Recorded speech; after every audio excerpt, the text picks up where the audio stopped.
اللہ تعالیٰ کر سکتا ہے، کوئی اس کے لیے مشکل نہیں.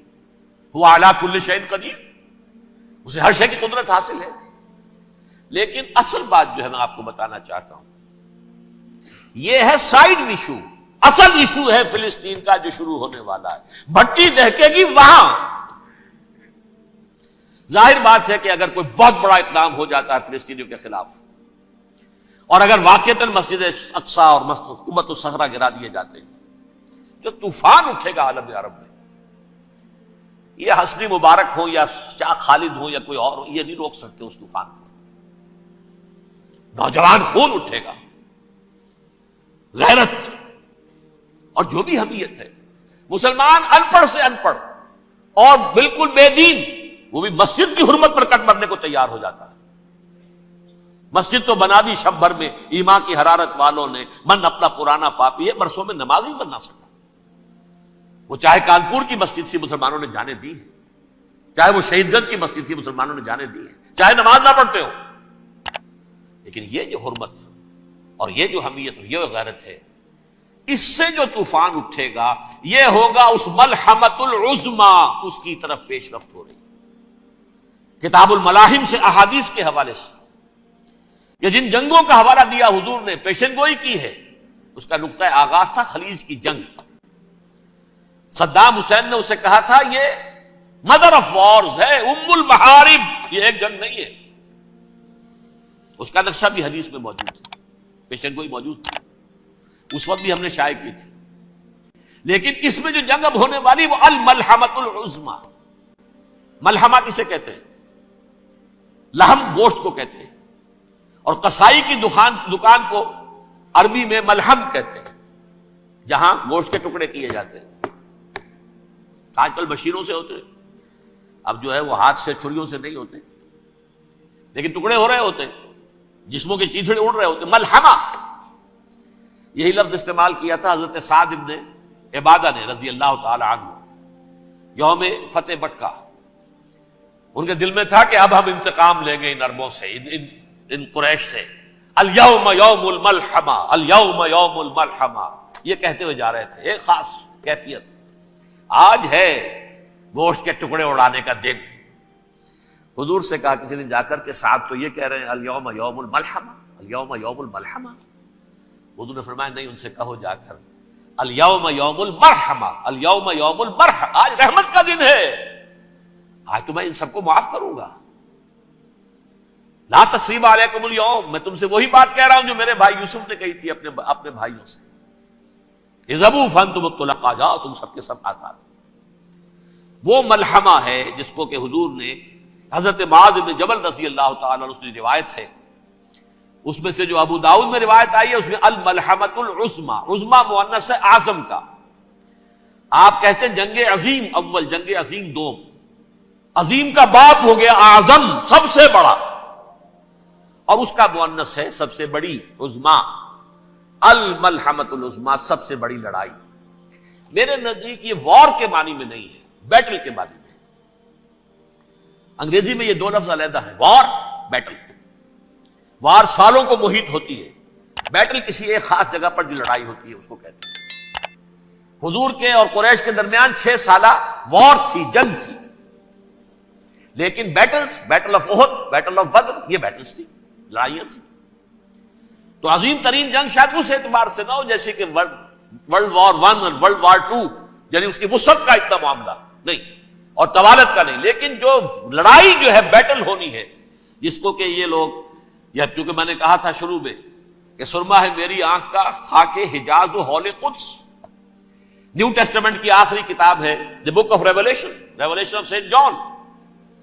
اس میں آرمگڈون کہا گیا ہے اسے. ہر مجدون، یہ عبرانی لفظ ہے.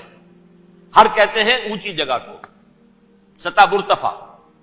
مجدون میگیڈو، میگیڈو ایک وادی ہے، مرتفع، وادی مرتفع.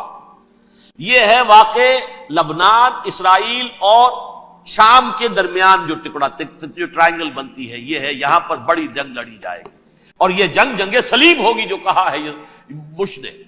یہ جنگ صلیب 2nd ملینیم شروع ہوئی تھی تو پہلی صلیبی جنگ ہوئی تھی. 3rd ملینیم شروع ہوا ہے، یہ 2nd صلیبی جنگ ہے، یہ کروسیڈ ہے. اور میں اس مرتبہ امریکہ گیا تھا تو پہلی مرتبہ مجھے وہاں ایک رسالہ ملا ٹرمپٹ نام کا. یہ امریکہ کے جو بہت ایکسٹریمسٹ قسم کے پروٹیسٹنٹس ہیں، یہ ان کا رسالہ ہے، اور ان کے بارے میں اب کہا جا رہا ہے وہ کرسچین زائنسٹ ہیں. آپ شاید پہلی مرتبہ یہ لفظ سن رہے ہو. زائنسٹ تو ہم سمجھتے ہیں یہودیوں کو، کرسچین زائنسٹ وہ ہیں جو ہیں تو عیسائی پروٹیسٹنٹس ہیں، لیکن اسرائیل کے وہ حمایتی یہودیوں سے بڑھ کر ہیں. یہ میری کسی پہلی تقریر میں شاید بہت سے حضرات کو یاد آ جائے، میں نے کہا تھا 4 سال پہلے ہمارا تنظیم اسلامی کا ایک کنونشن ہوا تھا ہیوسٹن میں، امریکہ کا جنوبی علاقے کا شہر ہے. ایک سیشن اس میں ہم نے رکھا تھا انٹرفیتھ، ایک عیسائی کو بلایا تھا، ایک یہودی بہت بڑا وہاں کا عالم ہے اس کو بلایا تھا. اس یہودی عالم نے ڈاکٹر وشوگراڈ، جو وہاں کی یونیورسٹی میں پروفیسر ایمیریٹس ہے، اس نے کہا تھا کہ یہ اسرائیل کو تو سپورٹ کر رہے ہیں عیسائی، ہم تو نہیں کر رہے. جو پریکٹسنگ یہودی ہیں وہ زیادہ اسرائیل کے حق میں نہیں تھے، یہ تو سن 67 کے بعد انہوں نے اسرائیل کو تسلیم کیا ہے. وہ تو منتظر تھے کہ ہمارا مسیحا آئے گا تو اس کی قیادت میں جنگ کریں گے، جیسے شیعہ منتظر تھے کہ مہدی موعود آئیں گے تو پھر ہم کچھ کریں گے. وہ امام خمینی نے کہا بھائی جب وہ آئیں گے آ جائیں گے، لیکن ہم کچھ راستہ کے لیے. زائنسٹ نے آگے بڑھ کر ریاست قائم کر لی، اور جب یروشلم پر بھی پورا قبضہ کر لیا تب جو ہے در حقیقت مذہبی یہودی جو ہے پھر انہوں نے اپنایا ہے، اون کیا ہے، اور نئے سیٹلمنٹس جو بھی بنے ہیں وہاں پر اسرائیل میں، اس میں اکثر و بیشتر مذہبی یہودی آیا، اور بروکلن کے علاقے سے سب سے بڑھ کر آئے ہیں، جو امریکہ میں نیو یارک کا ایک جنوبی علاقہ ہے، بہت بڑا یہودیوں کا بہت بڑا گڑھ ہے. نیو یارک کو جیو یارک بھی کہا جاتا ہے، وہ تو اصل میں مرکز جو ہے وہ تو یہودیوں کا ہے. اس حوالے سے وہاں پر جو کرسچن زائنسٹ کہلاتے ہیں وہ اسرائیل کے یہودیوں سے بھی بڑھ کر کہیں سپورٹ کریں. بہرحال اس دوسری صلیبی جنگ کا معاملہ جو میں کہہ رہا تھا ٹرمپٹ نامی رسالہ، اس کا ایک مضمون ہے دی لاسٹ کروسیڈ. اب یہ آخری کروسیڈ ہے جو شروع ہونے والا ہے. میں تو حیران ہوں کس قدر کھل کے وہ باتیں کرتے ہیں. رومن کیتھولکس کو وہ کہتے ہیں کہ یہ شیطان ہے، یہ پوپ شیطان ہے، یہ یورپ کو اس نے جمع کیا ہے کرسچینٹی کی بنیاد پر، اور اس میں زیادہ تر کیتھولکس ہیں.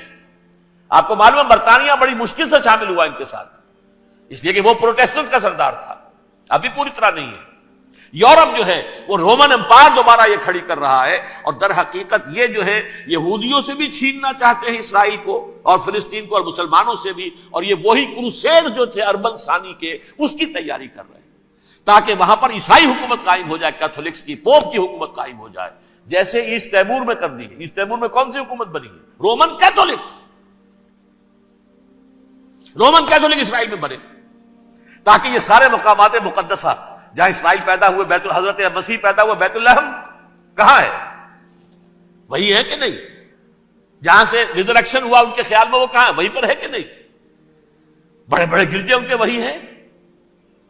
تو اس اعتبار سے ان کا کہنا یہ ہے یہ لاسٹ کروسیڈ کی تیاری ہو رہی ہے، یہ کیفور. اور ان کا کہنا یہ ہے کہ یہ پوری طاقت نیٹو کی جو ہے، یہ پہلے جرمنی سے لائی گئی بوسنیا، انہوں نے خود وہاں جنگ کروائی، انہوں نے خود وہاں پر ایتھنک کلینسنگ کروائی، پھر خود مصالحت کے لیے آ گئے، پھر کوسوو میں انہوں نے خود آگ بھڑکائی. یہ میں نہیں کہہ رہا، یہ وہ ٹرمپٹ رسالہ امریکہ سے چھپنے والا پروٹیسٹنٹس کا رسالہ ہے جو یہ کہہ رہا ہے. پھر انہوں نے کوسوو کے اندر کروایا، اور پھر وہ وہاں پر پیس فورس کی حیثیت سے آ گئے. اب وہ میسیڈونیا میں کروا رہے ہیں اور وہاں داخل ہو گئے ہیں. اگلا قدم ان کا سائپرس ہوگا، سائپرس میں ترکوں کو اور وہ گریکس کو لڑائیں گے اور وہاں آ جائیں گے، وہاں سے ایک چھلانگ لگائیں گے اور یہ فلسطین میں پہنچیں گے، اور یہ وہاں پر ایک رومن امپائر، اپنی پرانی رومن امپائر کی طرح کی رومن کیتھولک ریاست قائم کرنا چاہتے ہیں.